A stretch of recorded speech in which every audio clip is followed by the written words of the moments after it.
Whatever you want to do.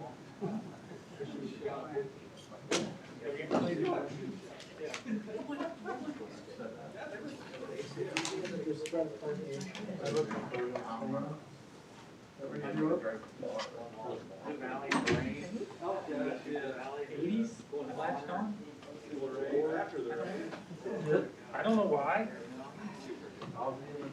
Yeah. That was, it probably was. All right. Are you here for the whole meeting now? I am. You guys talked to Yes. We did. He said, well, I said, it's fine. I can stay for a city council meeting. But, yeah. Then Albert came along and that didn't hurt either. Jeez, it's not longer. Then Albert came along, that didn't hurt. 3 o'clock last night, and I don't think she's Nothing's not, serious. yeah, it's not moving along very quickly. So, You know, that's when you try to She's Mother tired. Nature, you know. yeah, that's what I said. See, try to mess with it. Based on my liquid consumption after a certain time. I won't have all this gone by the end of the. No ETA then. No, that's Yeah, 2 times, I'll be up 2 times in the middle of the night. they're, yeah, she's not having too many contractions. I'm all right. Not dilating. She's gone through some rounds already of medicine. So. Yeah. Sure, did you have any feedback in your Well, she's part there of at the the, SOTO and then all the she's due the 8th, so rezonings she's and not this really and that that you got early. going on, the annexation? Yeah. I don't know why You know, it's the neighbors care about. slow. Anybody that I've talked to, Amanda, like, you know, haven't talked to a lot of people Yeah. lately, a lot of stuff, and It was similar, I mean, it was a Bumping long, into a lot of long, people. it was induced But labor no, and I'm all not that. sure. It just isn't. And I mean, I think that, I assume you are. again, with Megan, Oh, yeah. I think So that's why I asked, you know. If it's negative, just to have a very controlled environment. Right. You know, because of a lot further health Right. stuff that can show. All good That's- with me. So, Well, it seems like I don't think I'm most sure of the what city, Curry was. 99% of it's kind of out of sight, out of mind. Her blood pressure Other was, than the two her blood tubes pressure she was, did. yeah, that she missed Well, totally. insulated by But her blood K10. pressure was slightly high, Like so it's that a actually Lake got her Park, running river, because her or- blood pressure was starting to raise. Pretty well.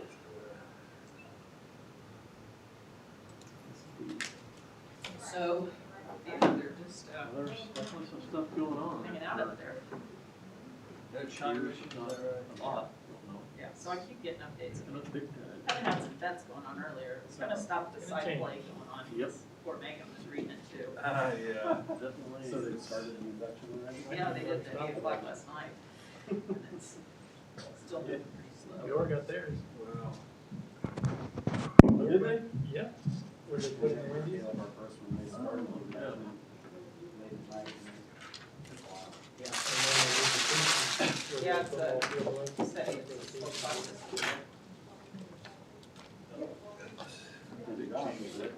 Been talking about that project back years, years and years and years.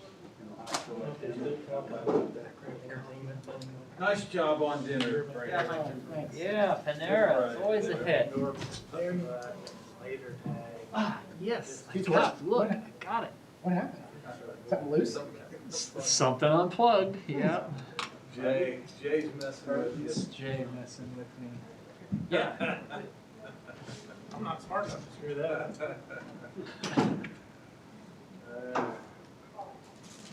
All right, now, They've been talking about that for a while. I think there's one in, Texas.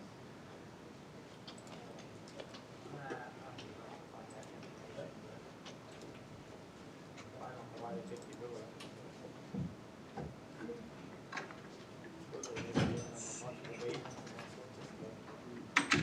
Good, sir. Ritter, how are you?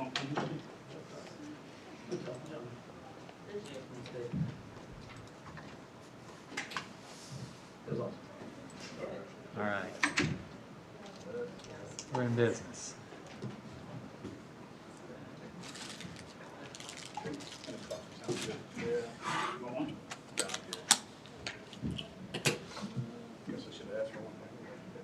Don't take one. Oh, gosh. Just say yes when they call.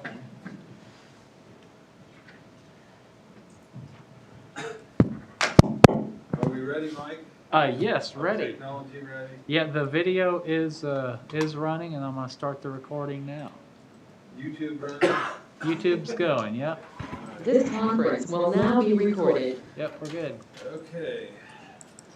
It is 7:36. I would like to call the February 3rd DeSoto City Council meeting to order. We'll start with roll call, please.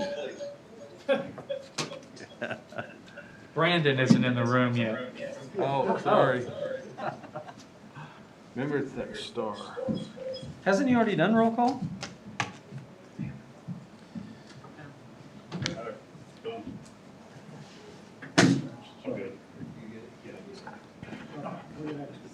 We're ready for a roll call. Okay. Murdoch? Here. Daniels? Here. Michael? Here. Ritter? Here. Lane? Here. All are present. All right. I would invite you all to please rise and join me in the Pledge of Allegiance. I pledge allegiance to the flag of the United States of America, to the republic for which it stands, one nation, under God, indivisible, with liberty and justice for all. All right.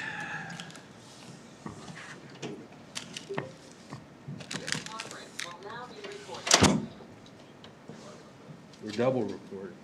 Our first item tonight is our consent agenda. Tonight on the consent agenda, we have approval of the minutes from the council meeting of January 20th, approval of pay ordinance number 919, approval of low bid for door replacements at City Hall, approval of low bid for painting at City Aquatic Center, approval of design contract with RLS Associates for Miller Park restroom, approve purchase of pump motor for DeMeadows lift station, and approve audio system improvements at the Aquatic Center.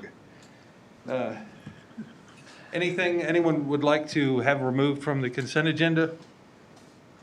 Or a motion to approve? Can I just ask one Certainly. easy question? What is USC Alcohol Resistance Program? What, I'm sorry? The UCS Alcohol Resistant Program? United Yeah, School that's a District. United Community Service. You'll remember at budget time, we talked about, because we're past the 5,000 population threshold, we're required to designate a portion of our sales tax, alcohol tax collections, to alcohol prevention programs. Oh, okay. And we contracted with UCS to provide that service for us. Okay, That's what that payment is. thank you. Yeah. That was it. I'll make a motion, we approve the consent agenda. Second. We have a motion and a second. Any discussion? Roll call, please. Lane? Yes. Ritter? Yes. Michael? Yes. Daniels? Yes. Murdoch? Yes. Motion carries. Okay. Call to public. Members of the public are welcome to use this time to comment about any matter relating to city business not listed on the agenda tonight. Comments discussed under call to public may or may not be acted on by the council during this meeting. Does anyone wish to address the council under call to public?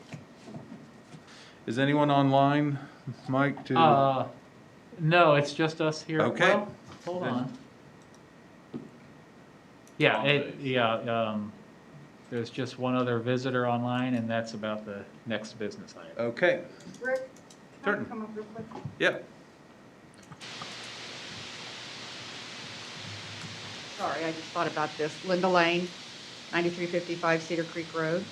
On behalf of the Arts Council, it's time to get our sculpture again. So we need to start putting out a call to artists. We need to know whether or not council plans on keeping the current sculpture, or if we should advertise for recruitment of a new artist. You don't have to tell me right now. Okay. So what's the time frame for a decision on, is it? Well, the quicker we know, if we could have a decision made by maybe the end of the month.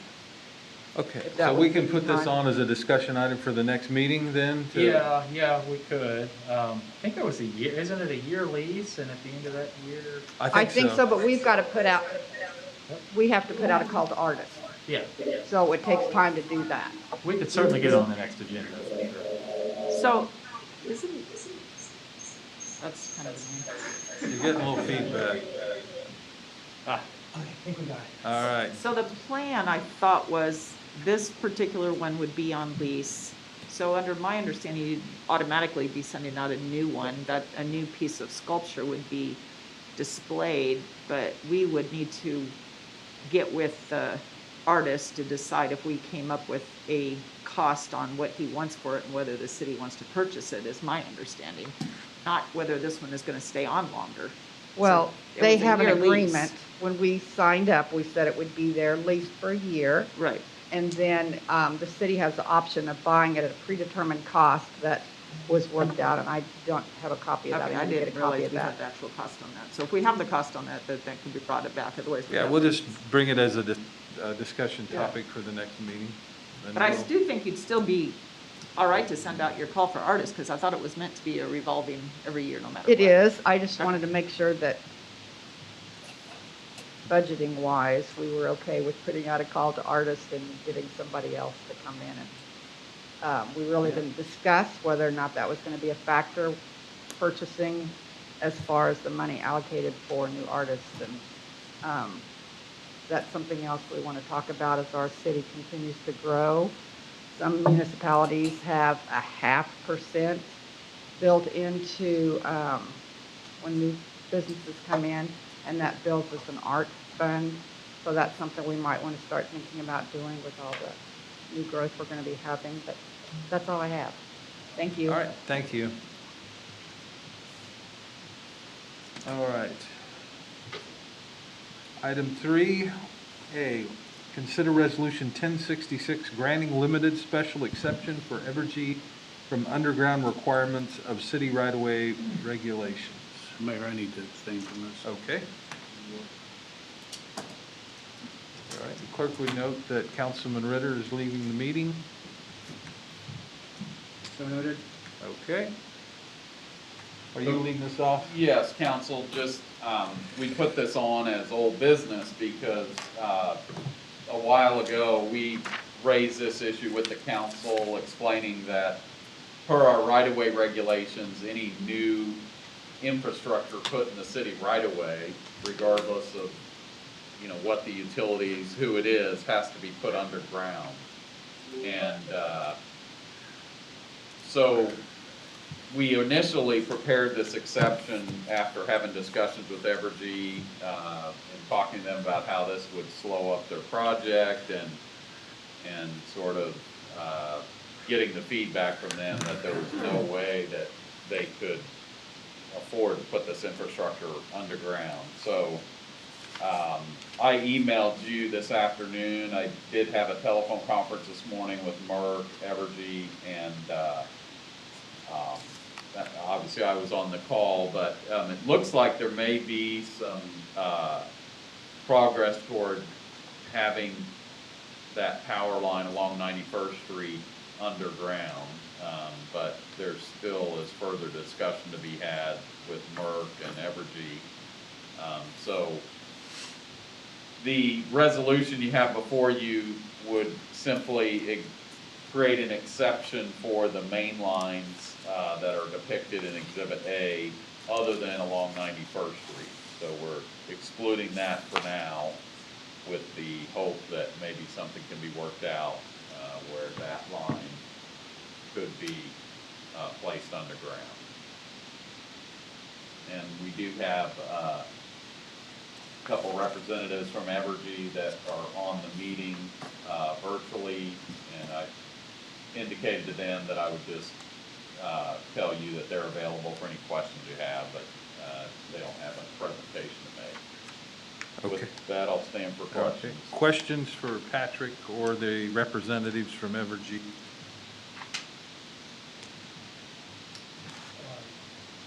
Certainly. Mayor, and maybe Mike, if you can kind of help me understand a little bit, I don't know that I could quite pick it up on the map. Can you bring the map up? Scroll down to the map. Yep. Because I guess what we're saying is with this ordinance, we're not having the conversation about 91st Street. It's deferring that until we can see what can get worked out there. But this ordinance would be to defer the requirement on 80 Seventh Street. right? 87 Sunflower Road. Yeah, so how far does that, now the map that was in the packet that shows how far, I couldn't tell Oh, from the color of the map, how far east are they building on 83rd?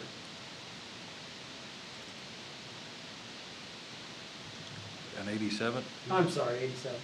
Yeah, from that map.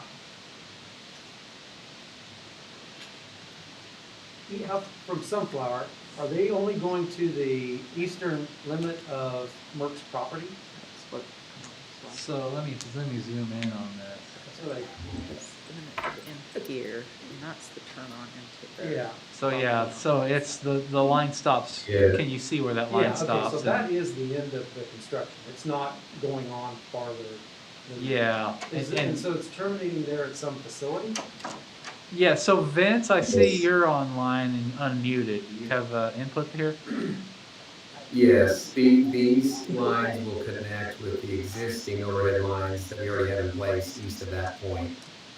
So we are, the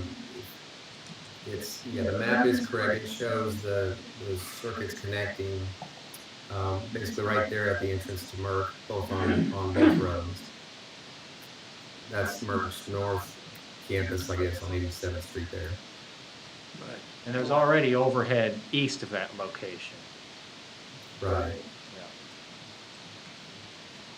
Okay. So we're just connecting that, in that line, overhead to overhead.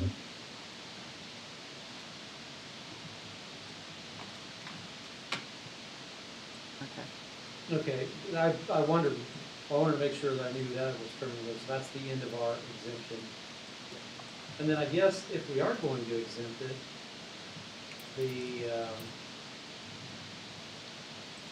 our regulations say that the governing body hereby, or what we'd be saying is the governing body hereby finds that unusual circumstances and good cause justify a special exemption from the underground requirement. And I guess I'm kind of feeling like we need a finding, kind of like we asked the planning commission on its zoning, is what is such good cause, or what is such unusual circumstances?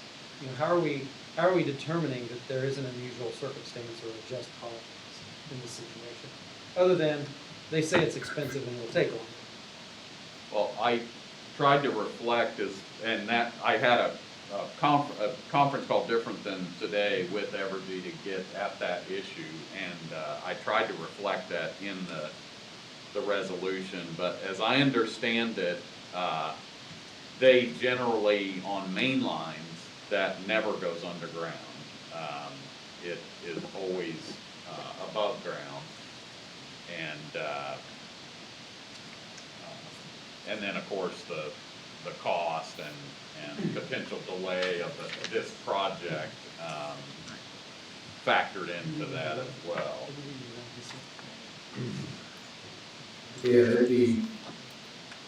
Yeah, okay. it's All right. extremely expensive to build mainline underground. In most areas, there's an exception for mainline circuits where they have underground requirements. So, and especially in this case where we're adding a new substation and connecting the existing overhead lines, we wouldn't typically bury the main line that connects them. Our terms and conditions require us to be compensated so we don't spread those costs to other customers who don't benefit from this line.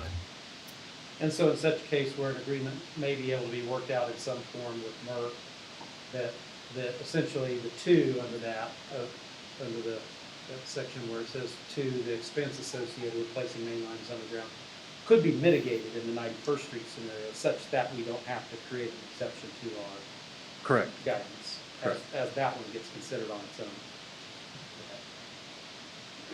And well, I guess the follow-on would be then if our finding is that we agree that main lines should not be placed underground, should we look at how our utility ordinance is written and go ahead and all utilities should be placed underground with the exception of and defining what a main line is above a certain voltage, because I can see a major transmission line and getting go underground. Right. I get it.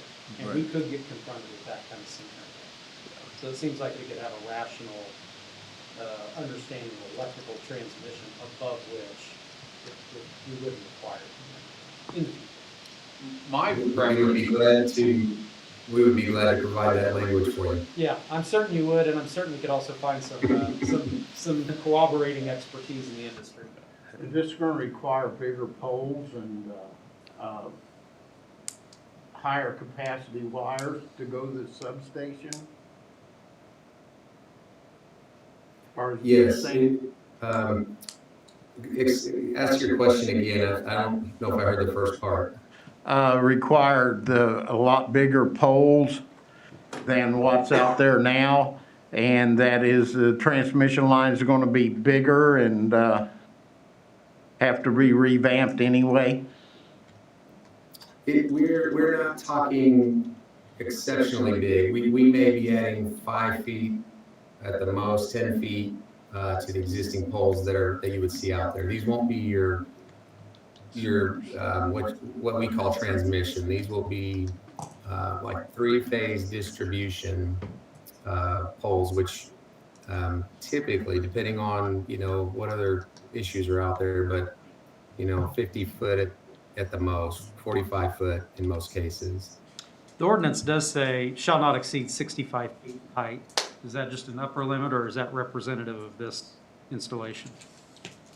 Let me clarify. 10% of that pole goes underground plus 2 feet, I think. So these won't. I don't believe we'll have a problem encroaching on that height overall. But I've noted that, and I'll work with the designer to be sure if we have to do that, we'll work through that. If that's the design and there is no other option, then we'll approach you again for variance. That's all I have. Thank you. can I just Certainly. respond to one item? I wonder if it makes sense to start putting specific exemption. We have the exception language within the regs, and I just want to reiterate that this requirement applies across the board, telephone, cable, any infrastructure. I'm just afraid if we start trying to delineate all of these exceptions, that it may get, sort of swallow the purpose that everything has to go underground unless you guys specifically accept it from that. And I know I've been very clear with Evergy that, they have concerns moving in the future, and we've talked about maybe they may need to go to the Kansas Corporation Commission to get a tariff. They don't have that now, but that this is sort of a one-off thing for right now. We're not setting any type of precedent by doing this, that they're free from this requirement into the future. Well, I guess that's kind of where I'm concerned too, because in part, it's because of the location of where this is. We have, the same property owner on both sides of the road, I believe. And we have a property owner who has agreed to the exception in this location, correct? On 87. On 87. Yes, they don't have a problem. But if this, and that's why I was curious about, I wanted to make sure I understood the eastern terminus, because if this extended on into a residential area, I may not view it the same way. And I may expect that we have an ordinance to have our utilities underground for a good reason. So, yeah, I don't want this to become a precedent that, we'll waiver on the underground requirement. And we understand that as whether if there's a subdivision adjacent to this, we understand, and it's normal, it's natural for us to do those underground. We want those underground as well in some cases, but that's different because that's not a mainline circuit that is feeding several miles past or out of a substation carrying 3-phase load. Usually going into a subdivision, we're taking single phase, much smaller wire, much cheaper to put underground, and it's the equipment's just not as expensive to build. And usually it's because you have new growth, customer growth there that you can justify it. Is this also going to require a large group of transformers and stuff at this location where you turn to go across the road? So yes, there will be some equipment that is what we call pad mounted equipment. Junction cabinets, they're not as big as what you might be thinking, but we will have junction cabinets where we make turns on if we do this underground. Let me clarify here. So where you're talking here, so where we have this Clearview substation, this white box, that is where there will be a large fenced in area with transformers. That's the plan. And then where these power lines come out, we're just poles and wire overhead. Planning now on the west side of Sunflower, there won't be any pad mounted equipment, so to speak, around those poles and wires. But at the turn at 91st, if we decide to go underground heading east, there would be junction cabinets on the sides of the road where we bore under the road. And so, yes, on that corner, you would see cabinets, and then typically every 1,000 feet to allow for a pull, we would have a cabinet or a pull box or some equipment.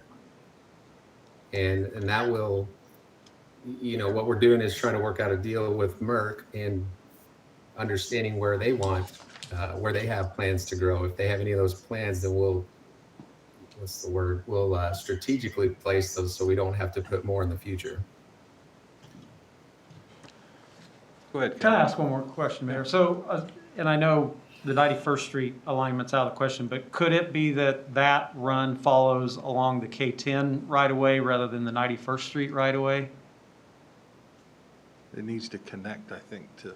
And then come up across, I don't know if they could, how Merck would feel about them crossing their property at that point, but, come from Sunflower along the north side of K10 until they hit, I guess it would be the hospital, or wherever they need to tie back in on 91st Street.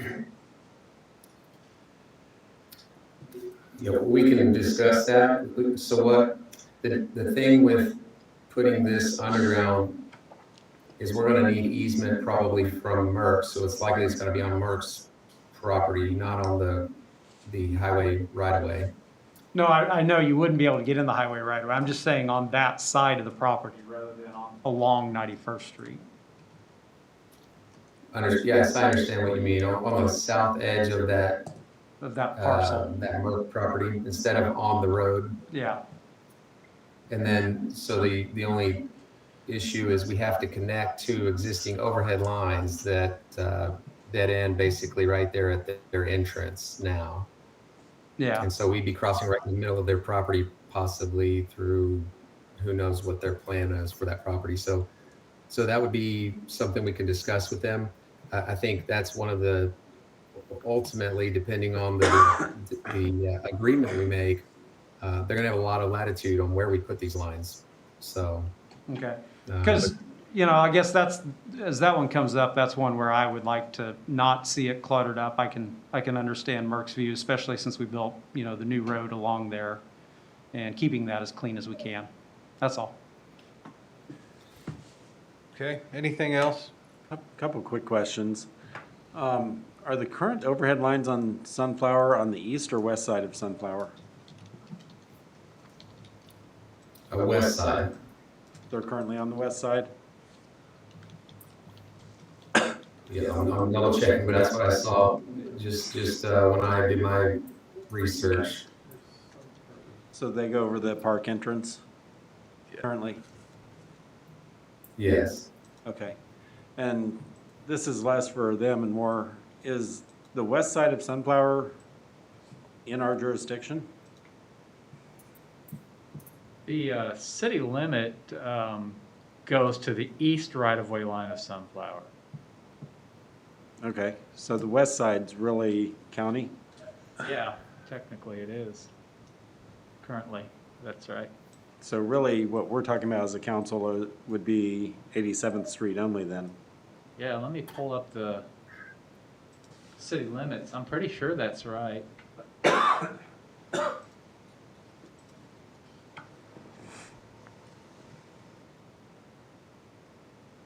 Yeah, it looks like,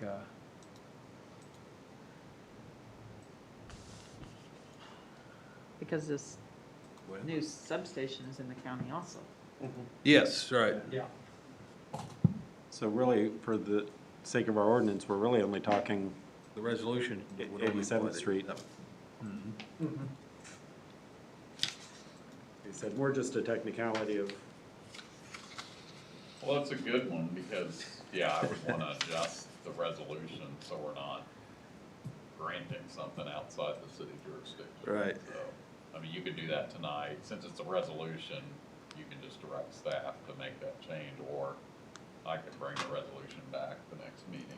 Well, we can't grant to what we don't have rights to. Right, that's what I'm saying, yeah. So, and can I weigh in here just real quick? I apologize for interrupting, but we are two things. Number one, still in preliminary design. So if there's, for some reason, it's determined the east side is better, more for the design, that there is a chance. So I would hate to have to come back and approach you again if the east side is if it has to cross to the east side at some point along that route. As well, as I was looking, I forgot about a line that I don't believe we own or maintain that runs through a portion of that on the east side of Sunflower. So I don't want to, if anyone's driving over there doing a street view, there is I believe an abandoned line that is off the road a little bit there on the east side. Yeah. I'm verifying that with my maps. It's I don't think it was so much a matter of whether it's on the east or west as much as just for our resolution as a council, making sure we're only granting what's inside our jurisdiction. And I don't see anything in the resolution that refers to roads that are included. It only refers to a road that's not included, and it references the map. Mhm. Yeah, well, as I, putting together the resolution, what I was intending to do is by the resolution, grant the exception as to those roadlands. So, yeah, I suppose if only half the right-of-way is in the city, then, yeah, maybe we don't need to. So we could say on that first whereas, see Exhibit A attached here too, only pertaining as to those portions within the city limits. Yeah, yeah.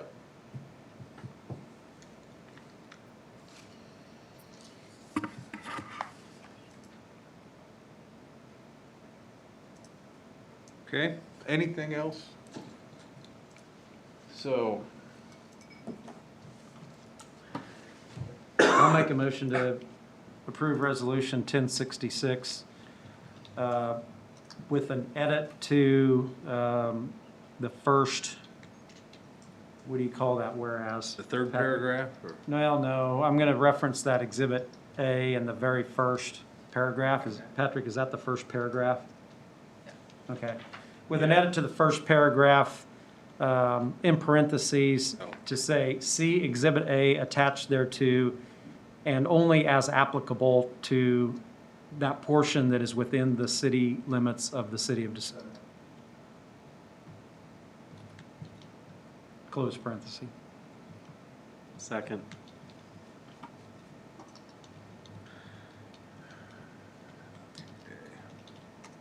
You got that? Yeah, got it. Good? I think so. We have the recording just to make sure. Okay. Any discussion of the motion? We have a motion, a second, any discussion? Roll call, please. Murdoch, Yes. Daniels, Yes. Hanamichael. Yes. Ritter. Lane. yes. Motion carries. Okay. Thank you.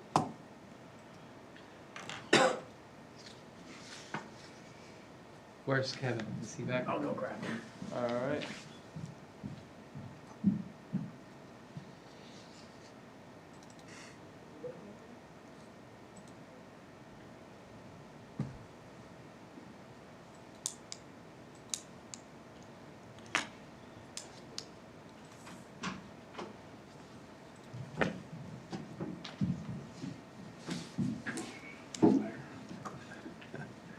All right, item 4A, consider bids for Miller Park Drainage Project. Yes, council, we spent the better part of last year designing and redesigning this project to solve the ongoing drainage problems in Miller Park that becomes Miller Lake after heavy rains. We've, with the goal in mind, not necessarily to handle a significantly intense rain event, but to keep the park from remaining flooded hours after rain has subsided. So in September, we came to you with a project update that included some alignment changes and a slight expansion of the project because we didn't want to, we wanted to meet the project goals, even though the scope would have to increase a little bit. At that time, the project cost estimate was around $237,000. That's what the engineer's estimate at the time was. We took bids last week. We received 8 bids, which was actually a pretty good turnout in the current bidding environment for a project of this size. The low bid was submitted by Louie and Sons Excavating from Kansas City, Kansas, and in the amount of $282,758.26. That is above the latest estimate that you heard and also slightly above the final engineer's estimate on the project of just over $280,000. It was also about 9% lower than the next lowest bid. I see the hand gestures over there and acknowledge that we are in an inflationary cycle and a very competitive bidding environment, notwithstanding the number of bids we got on the project. It's volatile. It's very volatile.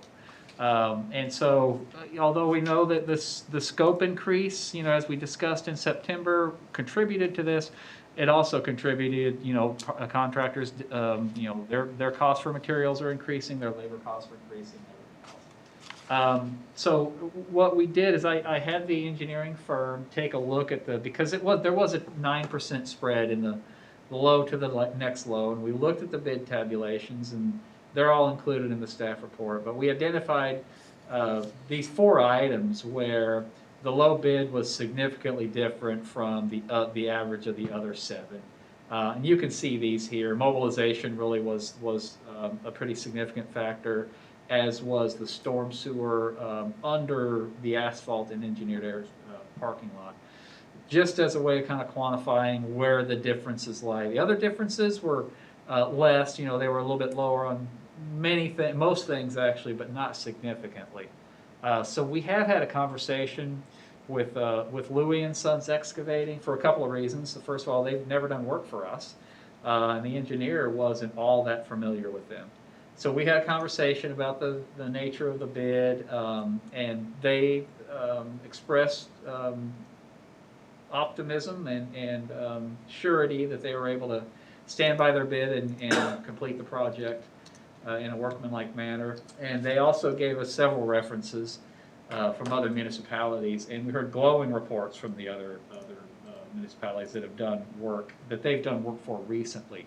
So the references check out, and they did submit a bid bond, and they can get bonded, and they appear to have standing in the construction community. This does bring up, with the inflationary part of the inflationary aspects, does bring up impacts to our CIP. And so what I've done is I've taken the latest version of our CIP and inserted the low bid, essentially a construction amount of about $300,000, because I'll ask for a contingency funding as well if we want to move forward. I've plugged that into This, our CIP spreadsheet, it's a lot of numbers, but I think I misidentified the project in the staff report. It's actually Project 12. On this line, $300,000 projected for 2022. And you can see that the fund balance in the CIP still remains above $1 million. That's in its current state. Now, we know that we're currently updating that, so we'll be reshuffling these numbers in light of revenue streams, most notably the COVID impact revenue streams of about $1 million over the last couple of years. We'll be redoing this, but I did want to show you this in its current form just to show that, our 5-year CIP, we can make this adjustment if we want to move forward. Also discussing with the engineer, we don't think that a rebidding of the project would necessarily result in any better bids, and we don't really see how we can scope the project down in a way that would still meet the project goals that we have set for it. So all those things accounted for, the recommendation is to accept the low bid from Louis and Sons. I glossed over, I'm also asking for a contingency amount of $17,000 because it is a unit cost item project. That's how it was bid. If unit costs go over, we need to be able to adjust for that administratively rather than bring a change order back. So, I have a suggested motion there, and with that, I'll stand for questions. Questions? I will say that I have worked with Louis and Sons on one project. Well, they did grading on the project. We did concrete on. They were good to work with on that. Good. And it was a challenging project, so they were able to deliver on that one, I know.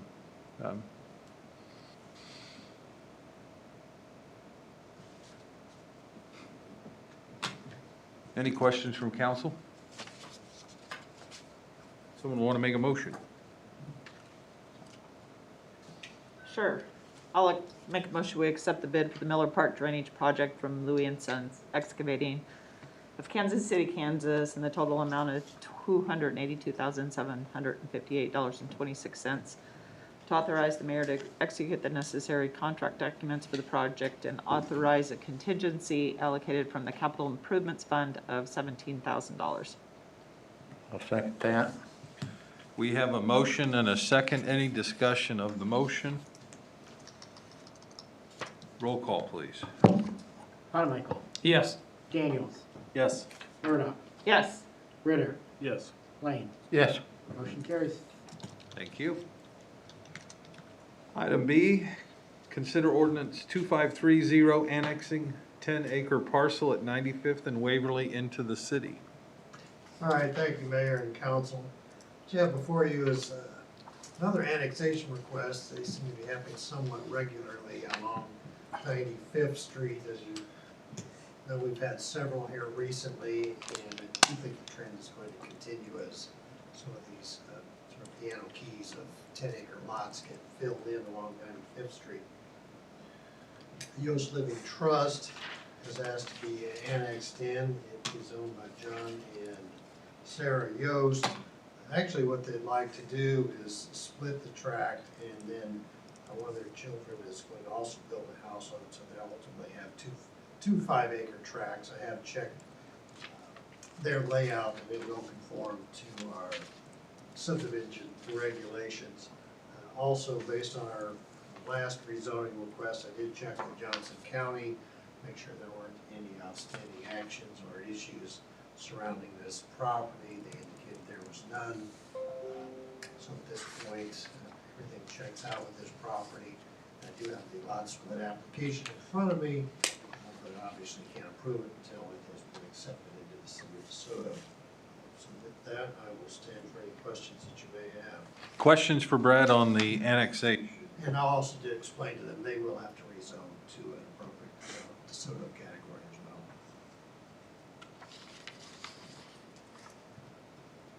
well. Any questions? So I assume their reasoning for getting in the city is so that they can split the lot?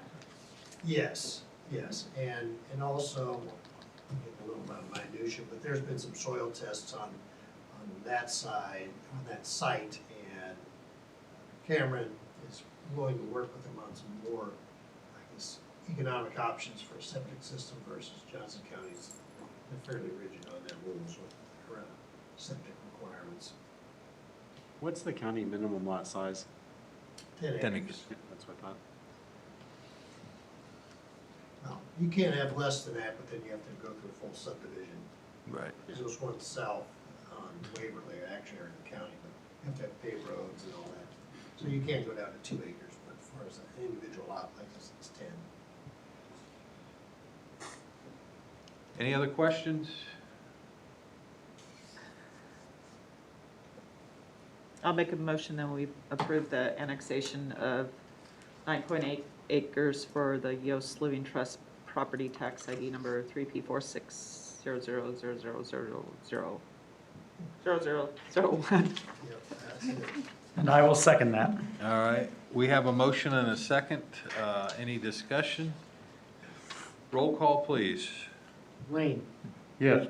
Ritter, Yes. Hanamichael. Yes. Daniels, Yes. Murdoch. Yes. Motion carries. Okay. Item C, consider text amendment recommended by Planning Commission for eating establishments within the city. All right, thank you, Mayor and Council. What you have before you is a request from Joe Bazone, actually, began this process. He wanted to have restaurant sales in the M1 zoning district. He wanted to have sales out of his custom foods headquarters. Mostly it was just going to be a delivery service. I guess there could be some walk-up sales, but we don't allow that in our zoning code. And so to amend that, we went back to the Planning Commission and asked for some feedback, and they said they were fairly comfortable with it, but they would like to have it under a special use permit, with a site plan.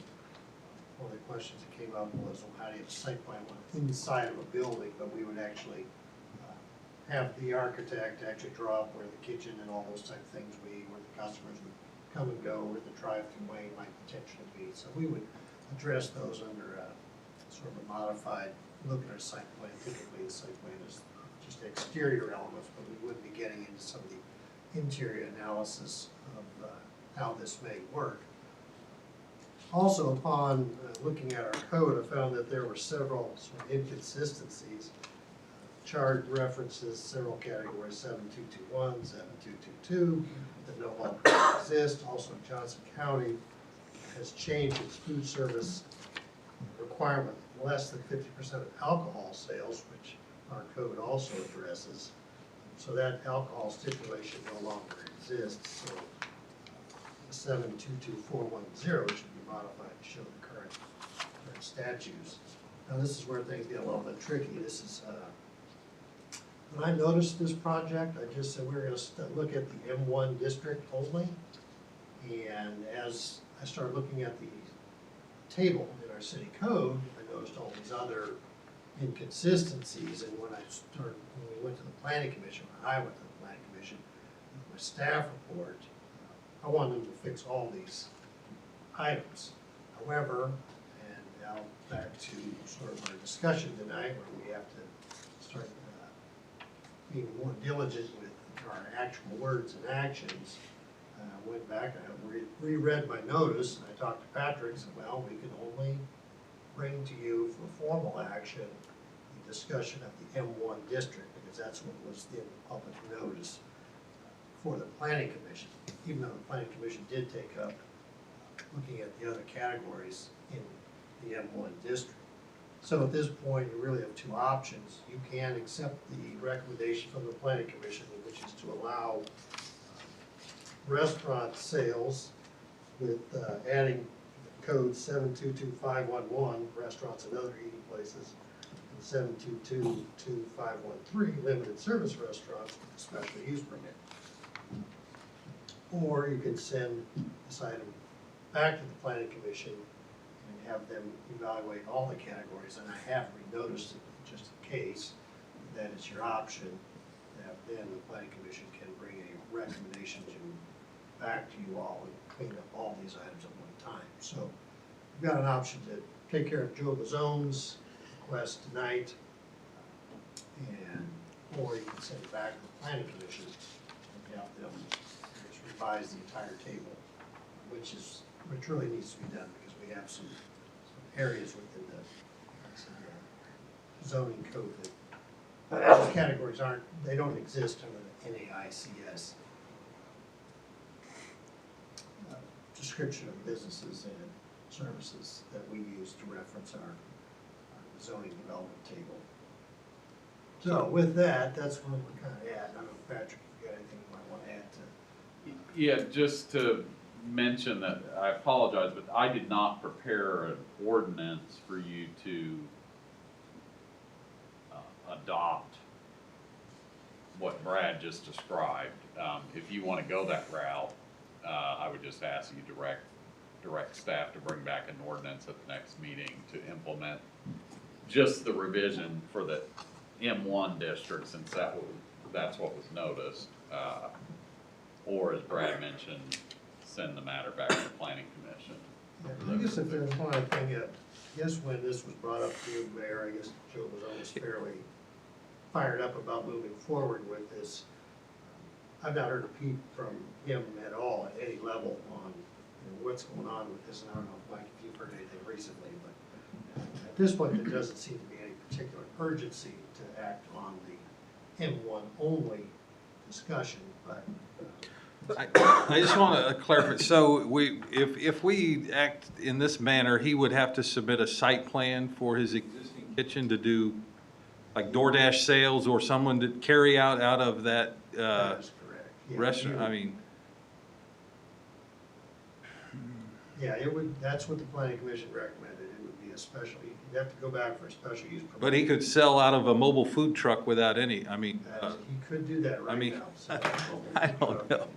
They can take it out to a truck and hang it. I'm just, I mean. Yeah, there's some inconsistencies. I first of all, it's gonna create a. Well, if we remand it back, we could also remand it back with the recommendation or Yeah. suggestion to look at it being a permitted use. I think need to get an understanding from maybe a statement from Joe exactly what it is he's planning to do. But yeah, I mean, my understanding is there's already a full kitchen in that Good Sense training facility, and the idea was just to fulfill like DoorDash orders out of that kitchen that already exists. And has that kitchen then been reviewed as part of a building process? Right, exactly. I would assume that we Built have it, seen yeah. the site, the architectural drawings, and someone, I would assume, reviewed or Would it inspects the create- condition of that kitchen frequently, but I mean. I'm And so even a assuming- kitchen for private use in an industrial situation would go through the same review. In the event that somebody else, let's say, Right, yeah. Huhtamaki, let's say Yeah, Huhtamaki decides to do DoorDash out of their corporate cafeteria. Yeah. Even their kitchen would have been reviewed through a building I would- permit process. That building has had that kitchen since it began. Well, I know, but has it been through I know it's been there, Yeah, but no, was I it mean- reviewed? Like Like with a commercial. like a restaurant. Right, like a kitchen restaurant. would be, or Because the NAIS, those, limited service restaurant the food service is a permitted use because it's falling under a code for a restaurant from the very beginning. And they're But as long as inspected. his kitchen was also reviewed the same way, then it might as well be a permitted use. Yeah, I don't know. I'm just trying to understand. You would have to look back through the building officials. Well, and it'd have to fit the way we review I mean, an industrial yeah. building. I don't remember seeing that. I mean, that plan was a long time ago. I remember reviewing the plan for his building, but I don't remember that piece of it back when I was fair. Yeah, I guess I'm just making sure that if it is amended, that we do the same plan review that we would for a Yeah. restaurant in an industrial building. Yes, that was the intent of the planning commission, that there would be additional, that's where the site plan came into play, where we would have to understand exactly what their use is and how they're going to use it, and make sure there's adequate facilities, meets commercial kitchen standards, all those type of things. Well, I guess the first question is, Under today's building code, not the one that was Yeah. established If- 20 years ago when the building was. if time isn't of the essence, then we remand it back. And then it's just a question of what the guidance is when we send it back. Right. I mean, how long ago did he ask for this?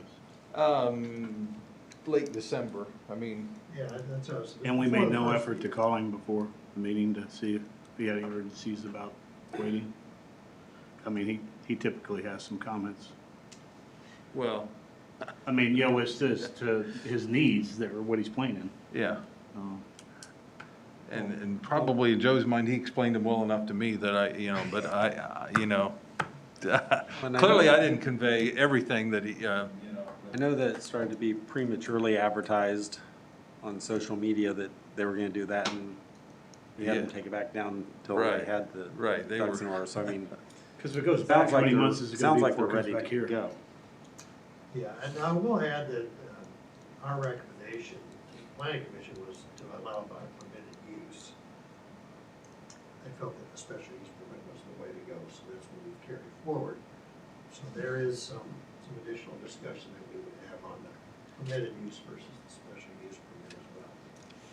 But I would say, even under a permitted use, still the health and safety inspections would have to occur. those inspections, and I agree, any inspection that's needed, if it hasn't had whatever the Kansas Department of Health and or whoever is responsible for that, needs to do we don't do those No, we don't. restaurants, but Right. KDHE or somebody does. I mean, I read about them in the Star when you don't make the grade, but, no, I'm not gonna go there, but never mind. But I agree 100%, those need to happen, definitely. A question I have, just in general, is if it was not permitted before, what's the reason it was not permitted before? I mean, so, we're adding it in because one gentleman wants to add it out of his place, and is there a reason why it was not a part of it in the past for something like this? Well, as I understand it, it was never to be a retail or.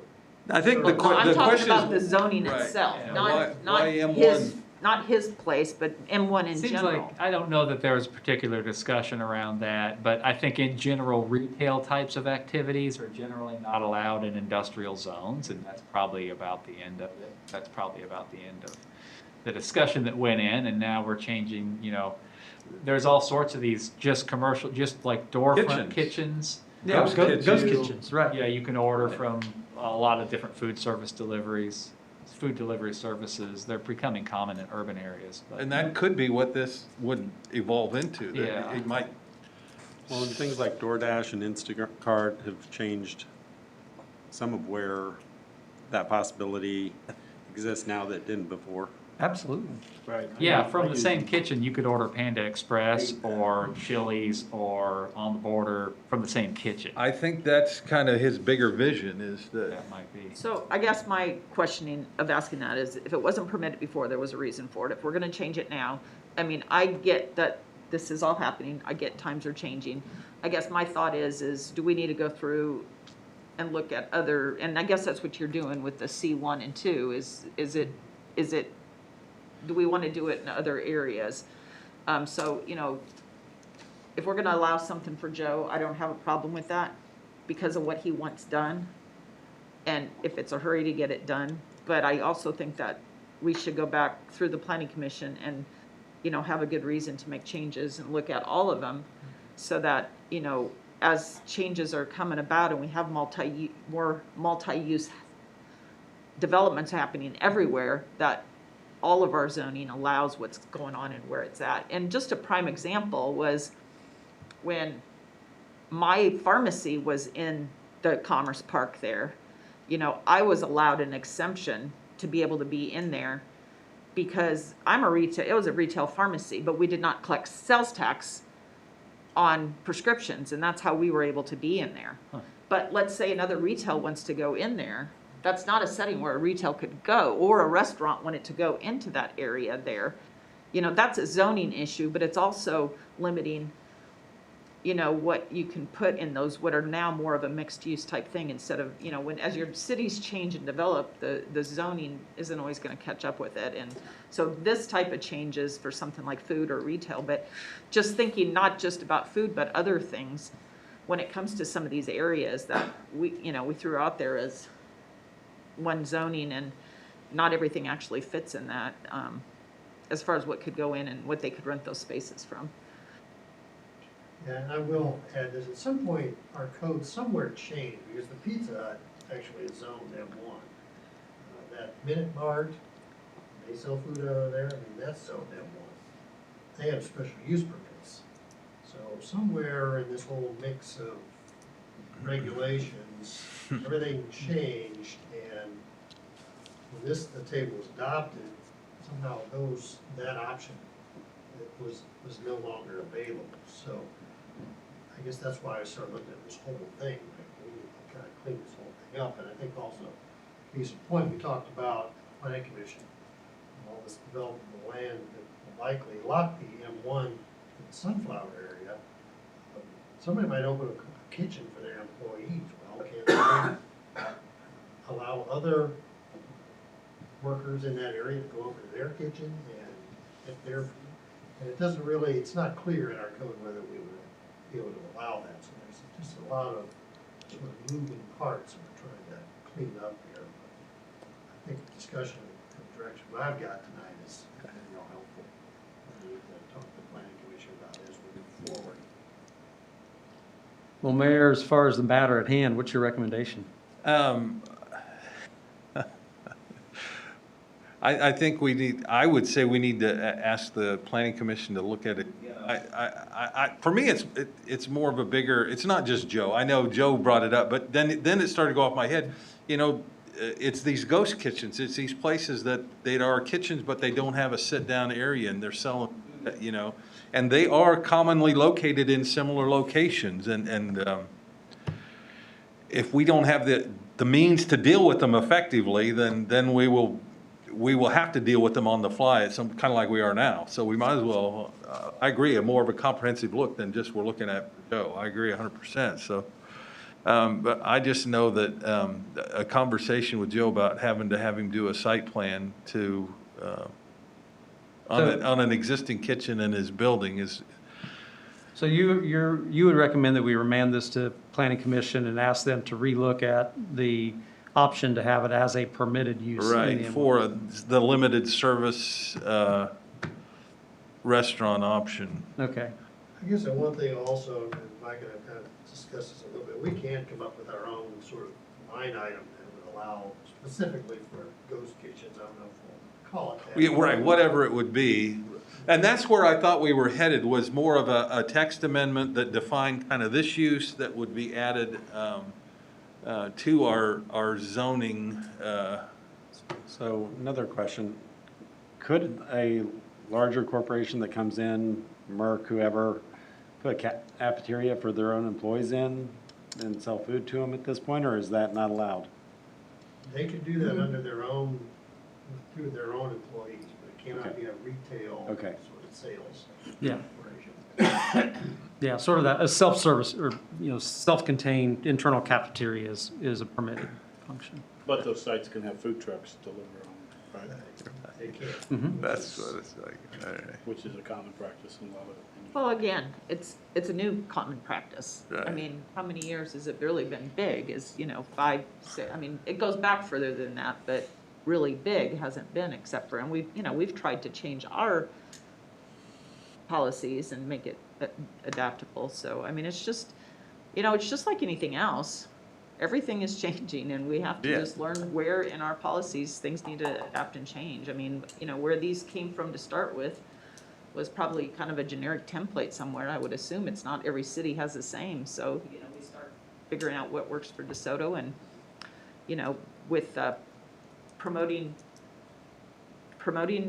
economic development, if it's something that's allowed, who's to say there won't be more of those that Right. decide to come here and start doing it and, using DeSoto because of maybe a cheaper rental base to be able to do something a lot better here that they can still deliver and serve somewhere else. So, but I agree, I think we need to fix the problem, and I would like to see without all the special use permits and make it just allowable or not. And the whole thing with Joe Bizone, I think that, sitting tight for another month or two, I think shouldn't hurt too hard on something like that. I know, Brad, you mentioned you'd already struck some of the line items out to include C1, C2, and some other stuff. Did they not want to proceed with approving some of those, or that you Well, just brought actually, this they one, did or? They actually wanted to have a special use permit in the downtown area for the limited service restaurants, because that includes fast food and drive-throughs. They didn't like that idea particularly, I thought I heard that on the meeting, that's what I was so that wondering. was one of the things that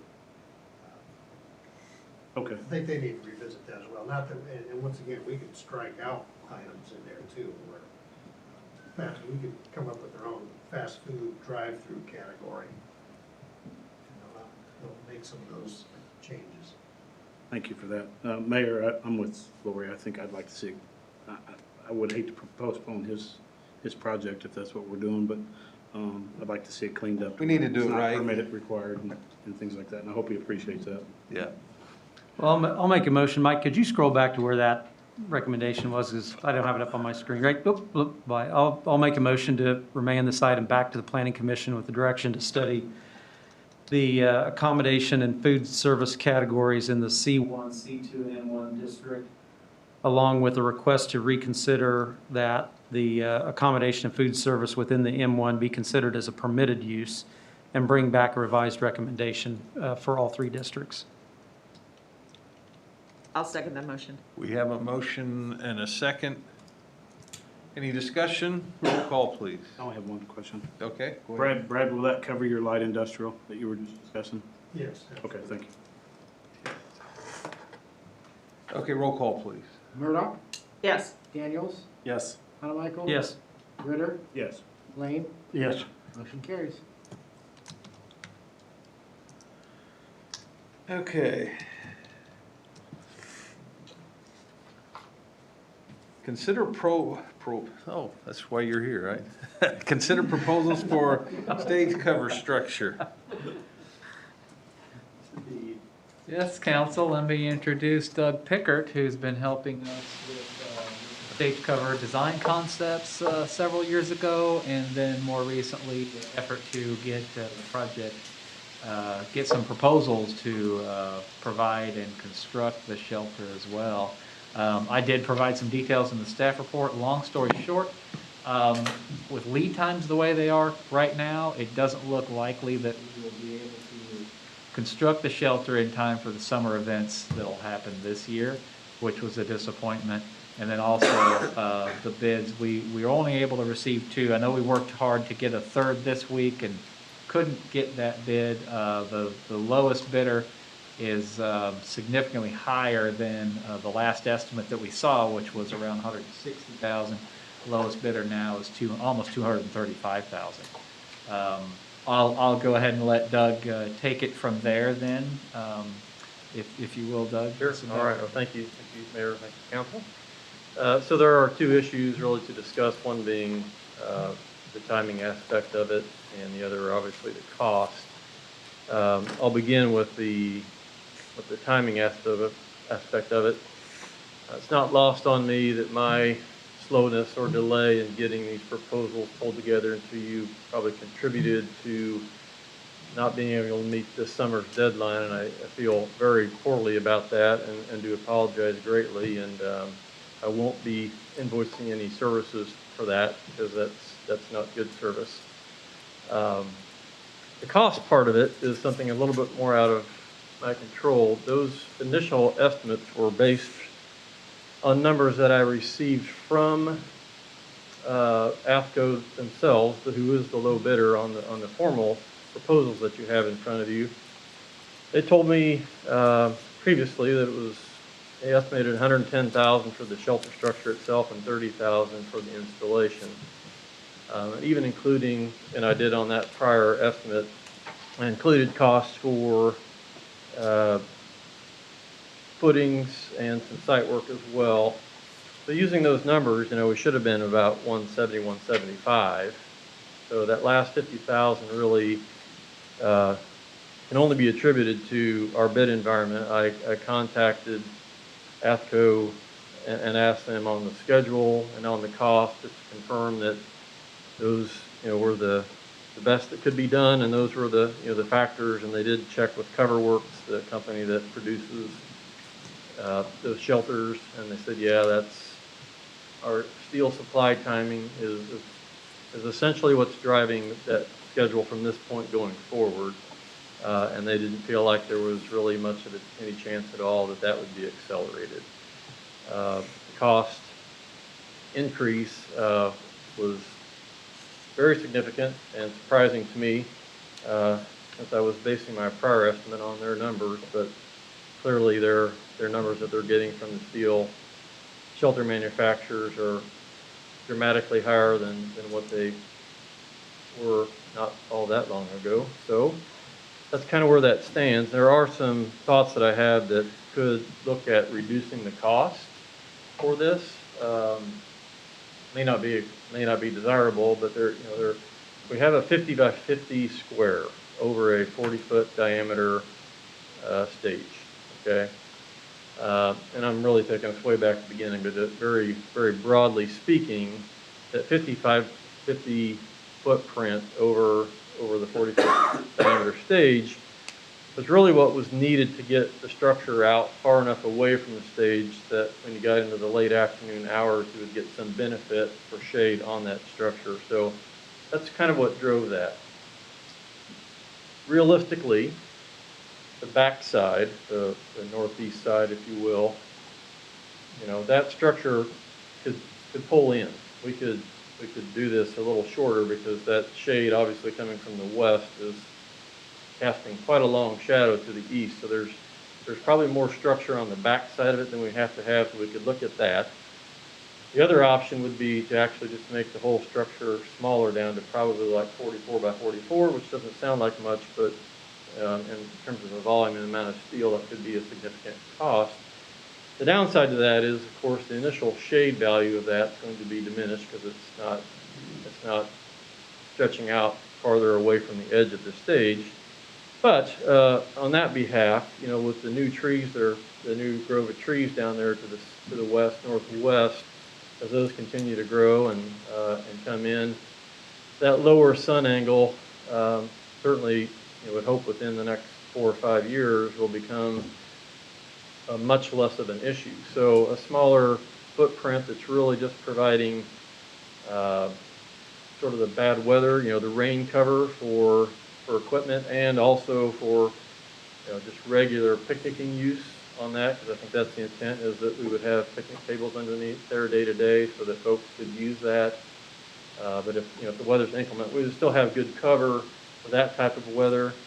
And then as time goes on, even if the shade value of that smaller footprint wasn't as good a few years out, again, those trees were planted to help supplement that and eventually really provide probably better shade than for the late afternoon especially. So I think those are things that can be discussed, and I'm happy to look at to see if that would be a desirable way to try to trim some costs down.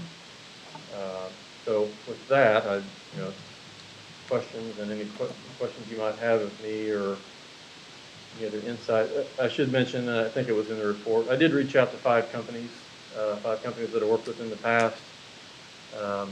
And boy, I guess everybody's busy because I pushed and pushed and finally got 2 of them to get cost to me, and I thought I was going to get a third, and they called me and said they just could not get to it. The other 2 bowed out pretty quickly, and so everybody, at least in that part of the industry, seems to be running as fast as they can. So, all right. Questions for Doug?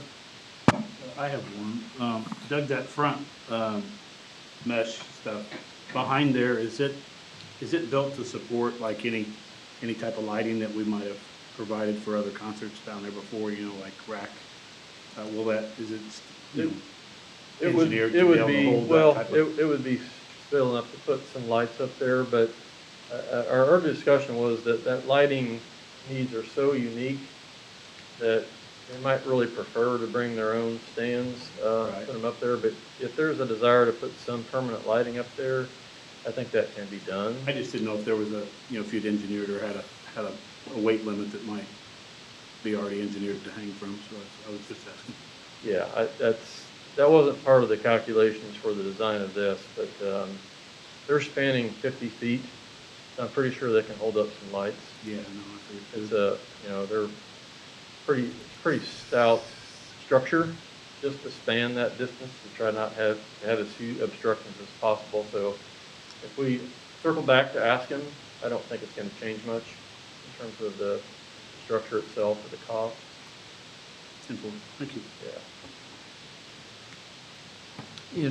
You discussed maybe making it smaller to save some cost, and you shrink it all the way around. Would there be any merit to maybe taking 10 feet off the back and keeping the 50-foot width and making it 50 by 40? Because that back area is where we're not really needing the shade coverage as well. Yeah, that's kind of what I was Would there alluding be some to merit in to the that first, kind of a in the thing? first one. Yes, I think that is a legitimate, I think that's a legitimate way to look at trimming it back. Yeah. I do.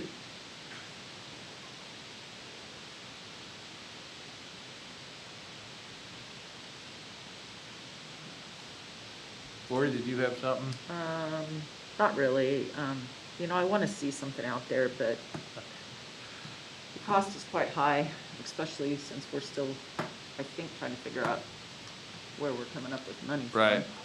And so, you know, I also don't like, you know, hiring somebody to do a lot of work for us and then we don't get anything done with it either. But it just seems like we gotta, you know, if we could trim it somewhat and find a way but still keep it what we intended overall, you know, that seems to hold out a little bit better.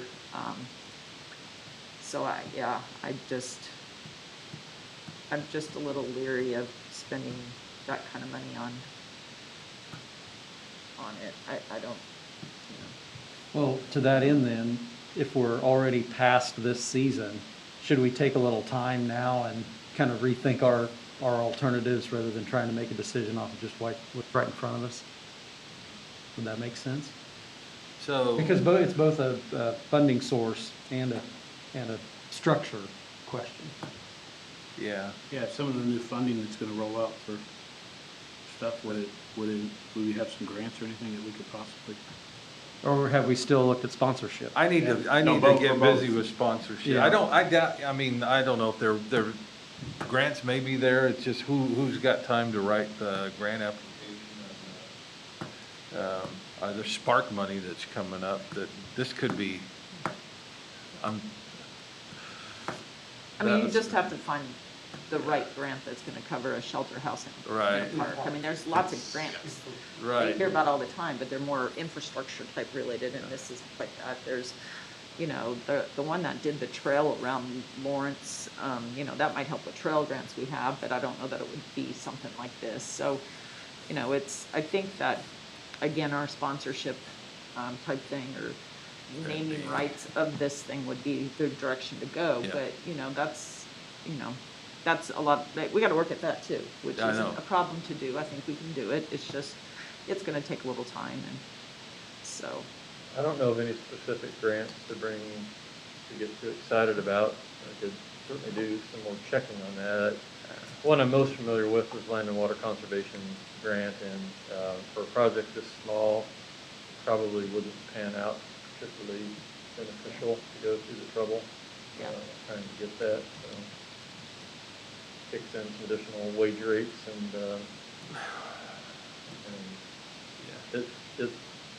it puts a requirement over that property for perpetuity. So if you ever want to come back and change it, you gotta get permission, you know, all the way up to the National Park Service to do it. So, Yeah, we don't want any of that. Any thoughts, Rob? Not beyond what's been said. Danny? I think, I agree, we got the time, I think we should back up.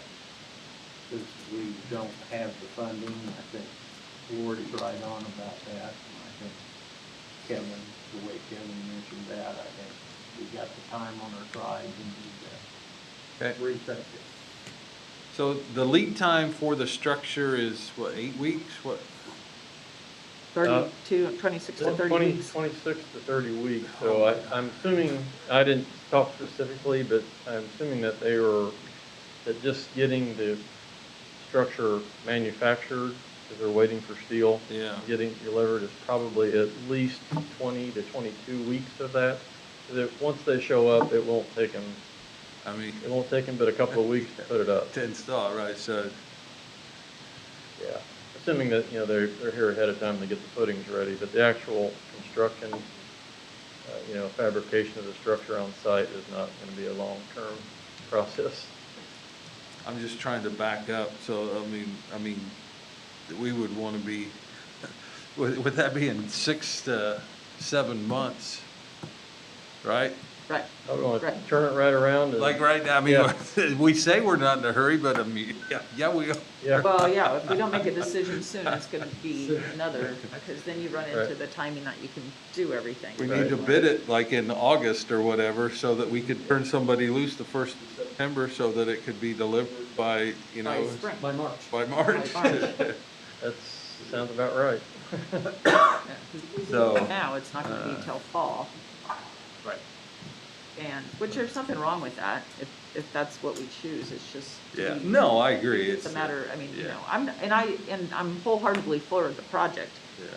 I just think we have to decide whether we want to go with it where we're at, with the numbers that they're looking at, or do we want to shrink what we overall envisioned, and say, I think that's just a financial thing. I think the only thing you're risking is that these bids were so attractive that they might not be available again in the future. Right, so we were twisting arms to get 2.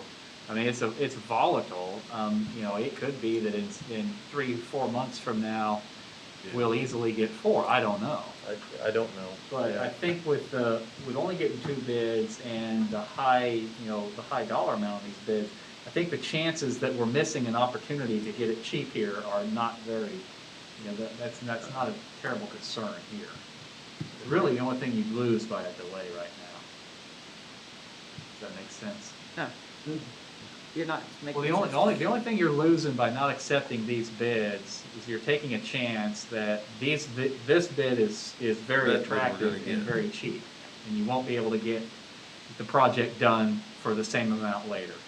Because there's no chance of getting it before this season, so we're aiming for next season anyway. So a delay allows you to rebid, maybe in a better bidding environment, maybe not, but also redesign and then figure out the funding thing too. Well, and you have to think that some of the time part and the costs have to do with the lack of companies having employees right now, and that's probably why you can't get enough to do it. They can only do so many jobs. They're gonna charge higher for the jobs they have so they can make overall payments. But Right. you can only hire so many people right now. And so places may not be able to get to it, where in 6 months or a year, that whole thing could be different. People may be getting back to work, hopefully, and companies hopefully will have it better. But I don't know if that's with these companies, I have no idea if that has an influence on it, but it does for a lot of companies right now. There's just not people working, you can't get things done.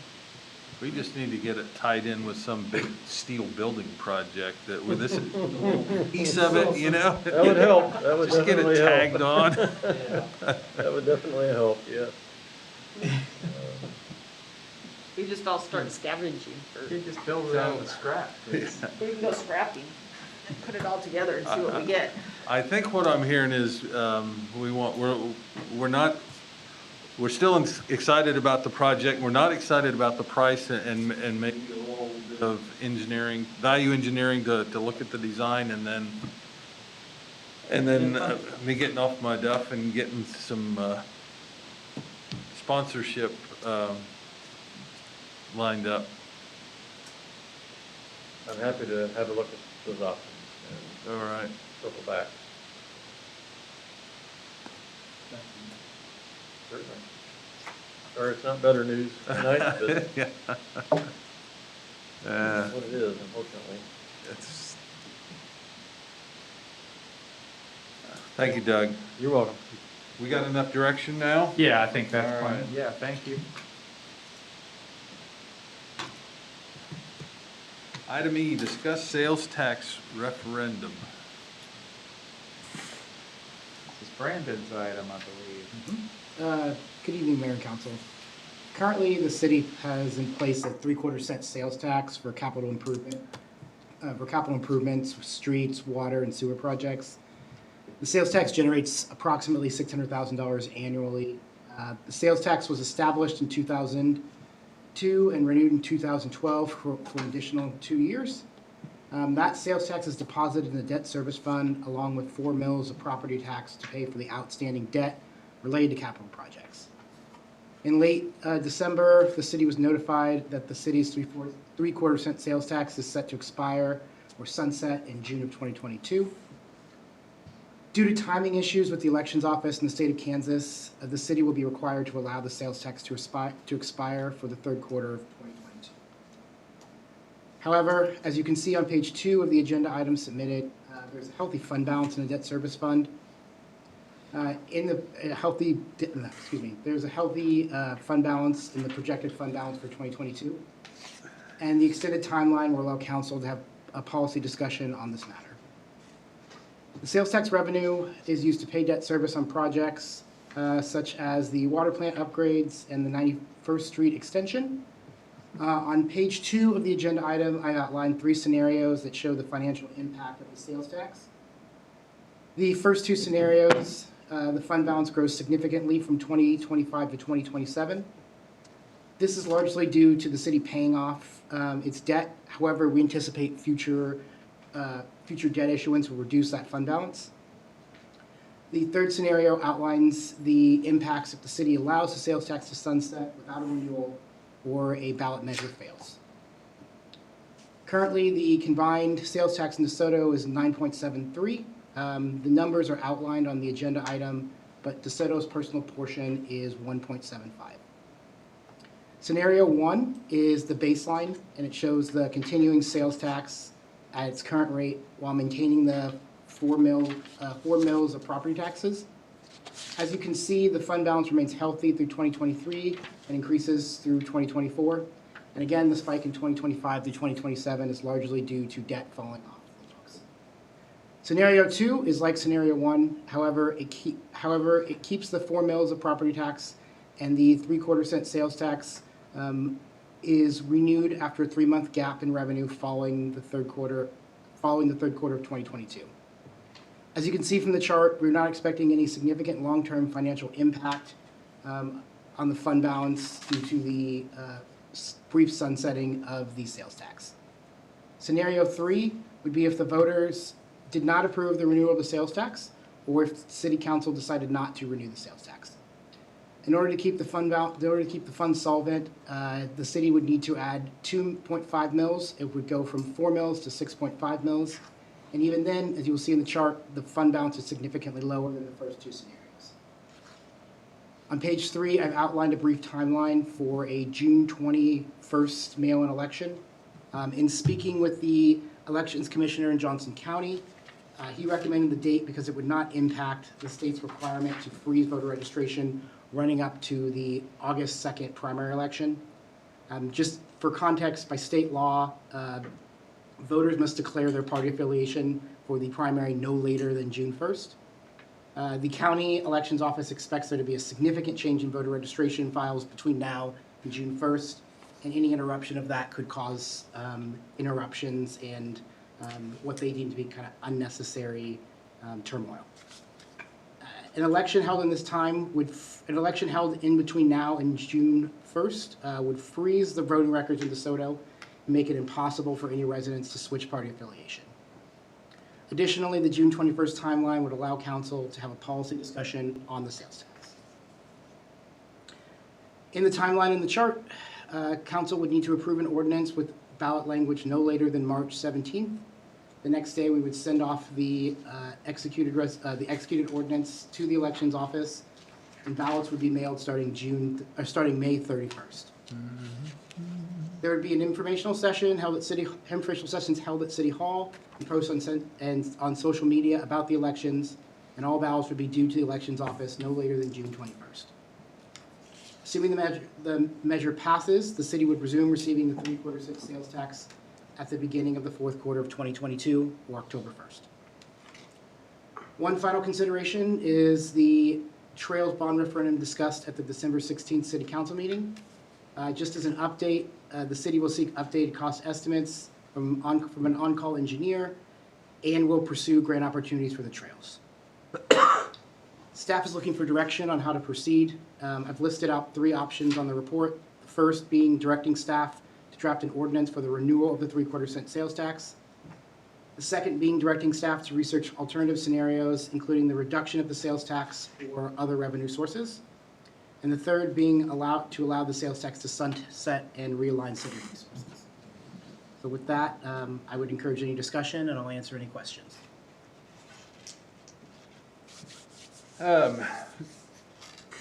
My thought was, I'd like to see what would happen if we reduced the 3/4 to like a 1/2 cent, and what that does to the debt service fund balance. Another thought I had, and I haven't been following close enough, I don't know where the state is with the sales tax exemption. Not that it really has any impact, but the sales tax exemption on. I don't, have you been following that at all, Mike? No, I really Okay. haven't. I know it's something, the governor's priority, but I don't know where it is. Yeah, I'm not sure. I don't know that it really has any impact on our discussion. It's more of a curiosity item that's sales tax related. My understanding of that would be, it would just be the state's portion of the sales tax, I got you. 6.5%. All right. Yeah, but it would overall reduce sales tax, so that Yeah. keeping ours where it's at, instead of having to reduce it, it's still gonna be reduced. So Yeah. it might be a little bit easier for a sale for people when they know that, it's, and definitely that we're not increasing it. But yeah, the idea of doing it a little bit would be one thing, but I don't think we wanna get rid of it altogether. I think we've done a lot of good things with the 3/4 cent. I think, yeah. I think you'd want to promote what got accomplished with that over the Right. last 10 years. Right. And that, with the reduction of that, then it's an either or, either increase, you're going to pay increased property tax, or you're going to see a significant reduction in city services. Right. As we've increased our budget for sidewalks and roads, which is what this directly would help with. Right. I think it'd be a matter of, look, we've been repairing the roads, we're adding the sidewalks, and this would cut back on some of that. Brandon, I might have picked up on something completely irrelevant. But what did declaring party affiliation have to do with the tax referendum? So essentially, if we held an election between now and June 1st, it would freeze the voter registration. And so if anyone was to want to change parties between now and June 1st, if they tried to do it during that period where we were holding the election, they would not be able to do that. Oh, it just hampers a voter's capability. It doesn't have anything to do with the, okay, got it. Yeah, it does. Got It freezes not only just the Got voter it. records, but no one would be able to register in the city of DeSoto during that time. Okay. Being that we're not in an off year, we're in an actual election. Yeah, I got it. Yeah, there's also some pretty, what the elections office is considering pretty hot button issues coming up on the August primary. And so they're very leery of freezing voter files between now and August. So Between now and June 1st, excuse me. Probably our consideration, though, is the relationship to the Parks Initiative, right? And how do we feel about that? Right. It's a hard thing to judge, right? I mean, so now say we put two items on the ballot. Having two things on the ballot, someone could say, well, yeah, I support roads, but it's maybe easier to say no to a second item. Just my first thought. I was gonna say, yeah, my concern, and having sat in on the Parks Board, I mean, they were concerned about timing anyway. You add it to another one where you're talking about not raising taxes, but keeping taxes The up. same. Even if it is for roads, it's gonna come down to either we don't want any increase in tax, we want it cut across the board type of people, or it's gonna be okay, roads, sidewalks, parks, yeah, I mean, I'll support one So or would the the other. thought then to be to do it at two separate times, though? And separated by how long, do we think? Yeah, what's that interval? I don't know. Do we have thought about that interval? I don't think the Parks Board's had that discussion. Okay. Since this issue came up. Okay, just curious. Yeah, this is more recent than their last meeting, so. Yeah, correct. Yeah, We're gonna talk about that within next week, right? Yeah, the Parks Board has their February meeting on Monday, Yeah. and this is one of the items. Yeah, I mean, my concern would be that this could potentially, not tank, but at least be an obstacle to the park referendum. But I would gather we want to get this one behind us first, and then I think tackle that it's, one. it's essential that we. This is essential that we get this one. If we think this is important, we need to get it renewed as Yeah. soon as it's feasible to do so. Yeah. And not lose more than a quarter Yeah, of revenue in our CIP funding. and then engage our top-notch communication staff to putting a information program together to support Yeah, it. absolutely. We have to be careful about not campaigning for a referendum item, but there's a lot of education to be done for sure. And you know, the idea about half a cent rather than 3/4. If that could be reflected in bond language, that would be fantastic. I'm not sure it could be on the ballot. Do you want to renew the make reference that this is actually. Do you want to lower renew this than- 3/4 cent sales tax at a 0.5%? Yeah, It's I a don't bargain, know. right? I don't know. Would you like to renew it at a reduced rate? Could we do it at, do it at the three quarters, or we can do it for the half, you get one or the other, not any. Pick one. Yeah. Yeah, just pick one. There's no. There's no no, it's just one or the other. But yeah, we can run those scenarios pretty easy. I don't know, is anybody else it's just a thought. If we have a healthy debt service fund balance. We do, and as you know, sales tax revenues continue to impress. Perhaps it's a way to show good faith that, in light of climbing revenues, that we're able to reduce taxes. Thanks, great idea. And still deliver the services that people expect. Brilliant, Mayor. Yeah. Well, we can bring that back. We have a couple meetings, but by that second meeting in March, we need to We gotta have valid something. language, right? So we need to get on it. All right. We'll put that as an agenda item on the next meeting. Okay.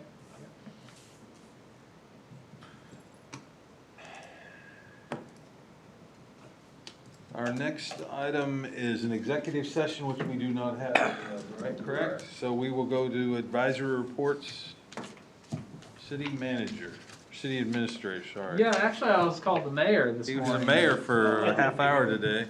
For a half hour, I didn't make use of my powers. while I had them. No, that is in relation to the Board of County Commissions did have a discussion about our TIF district. Their typical process is that when they receive notice of TIF districts, the county manager puts that in her report. She reports that to the board. If there's any questions or discussion at that point, they have that then. And typically, that's the last time the item is discussed, and it just never comes up again. And then therefore they wouldn't typically veto. They haven't ever vetoed a TIF. In this case, it's a high-profile one, and there's been discussions. There's been commissioners show up here at our meeting, so it was discussed quite a bit. It was the same process. County manager had it in her report, but they knew there was going to be some discussion, so they asked me and Rick and Patrick to be kind of on the Zoom call, ready to give input, and I was able to do that. Back and forth kind of discussions, but there was, at the end of it all, a motion in support of the TIF district, and that motion passed 5-2. So that was very positive, that the county commission indicated their support for the TIF district. I think it's the first time that that's really been done. The county commission has affirmatively said we support this. And I think it was kind of politically kind of getting ahead of a motion to deny. But they do still have 2 more meetings between now and the time the 30 days expires on February 20th. And the Board of County Commissions have 2 more meetings then. I don't think that nothing's going to be on the agenda, but there is opportunity to discuss it. What is going to be on the agenda, and the County Commission talked about in agenda review this afternoon, was their revision to Sunflower's pre-development agreement. Sunflower had a pre-development agreement from 2004 with the county that had a lot of provisions in it that now needs revised based on the new kind of conditions. And so the County Commission is going to take that up as an action item at their next meeting on the 10th, a week from today. So I guess that'll be another opportunity to at least talk about the subject, and we'll monitor that. I don't know if the staff's going to want us available for questions or not there, but I think, the result today was positive, that the commissioners, and we got strong support from, even one of the two commissioners that voted against the motion to support was supportive of environmental remediation and development in support of our efforts. So. Yeah, I think what showed support was the motion for veto didn't get a second, so. That's right. Oh, wow. It was made first and died for lack of a second, so there's really only apparently one, at this point, there was only one commissioner that really saw it as something that shouldn't go forward. Yep. Yeah, so that was good news on that front. Also on that front, the school district, they will meet on Monday, and they will consider an agreement with SRL to the effect that, the school district's concerned, they also have a veto power. Their concern is in the future, the 6,000 acres, there may be residential out there that would impact the schools, generate students that they didn't have income for. In the event that Sunflower wants to present a project plan within the TIF that includes a residential component, they've got to go to the school district first and get their approval and work out those impacts with them first. And I've been in contact with Frank Harwood. Since we gave them the notice of public hearing on the issue, and with Sunflower too, and I think they're very comfortable with that agreement moving forward. So we'll know, we'll know a little bit more on Monday. But the official veto period doesn't end until the 20th. Right. Yeah, and my discussions with Alvy was SRL's been really good to negotiate with them, and they've been working well together, so yeah, that's promising. Yeah. And the school board, Rick and I attended one of their meetings a month ago or so, and they know that this council's been extremely supportive of them. That we everything we do, we want to hold them harmless, and we know that they're a big part of the community. So they're appreciative of that as well. Okay. That, Mayor, is all I have. That is your report. All right. Well, thank you. City Attorney. Nothing from me. All right. City Planner. Nothing to add tonight, Mayor. City Clerk. No report, Mayor. Thank you. Council comments. Danny, would you like to start tonight? Yeah, I'll keep it short. Okay. My wife did bring up to me about the street, and I did not get to see it, but it said apparently they had Lenexa versus cleaning of DeSoto. And they showed the picture of how bad Lenexa did and how great DeSoto did. So I want to say to the street department, you guys did a heck of a job. So that's all I had, Mayor. Back to you. Thank you. Kevin? I have nothing to report, Mayor. Thank you. Thank you. Rob? Just other than noting the chamber annual dinner moved to March. Okay. Lori? I have nothing, Mayor. Thank you. Kevin? I have nothing. I have one item. I think it's February 23rd is the Greater Kansas City Mayor's Prayer Breakfast that we've always been a part of. I have not gotten the table bought yet, but I just wanted to see who might wish to attend. I plan to get a table purchased for that event. It's a morning event. What date? Let me just get the 23rd right is a date. Wednesday. 23rd, I'm pretty sure it's the 23rd. It's always on a Wednesday. May or? No, February, end of the month. It's coming up, just 3 weeks.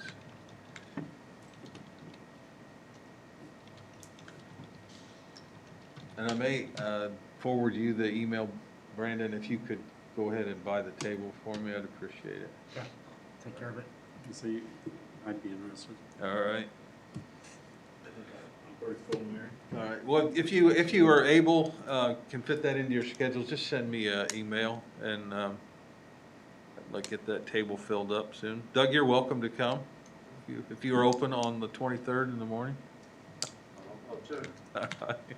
Since you're here tonight, I will extend the invitation to you without having to send you an email. Linda, you as well? Oh, thank you, that's mighty early for me, Mayor. All right. And that is all I have tonight, so. I'll make a motion, we adjourn. Second. All right, all in favor, say aye. Aye.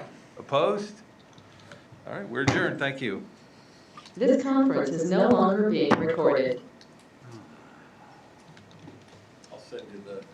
Okay.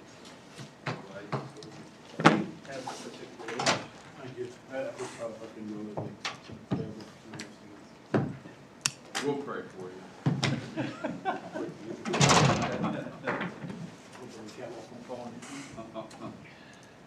Is that where it's still at? I haven't been for years. It's at the Grand Ballroom.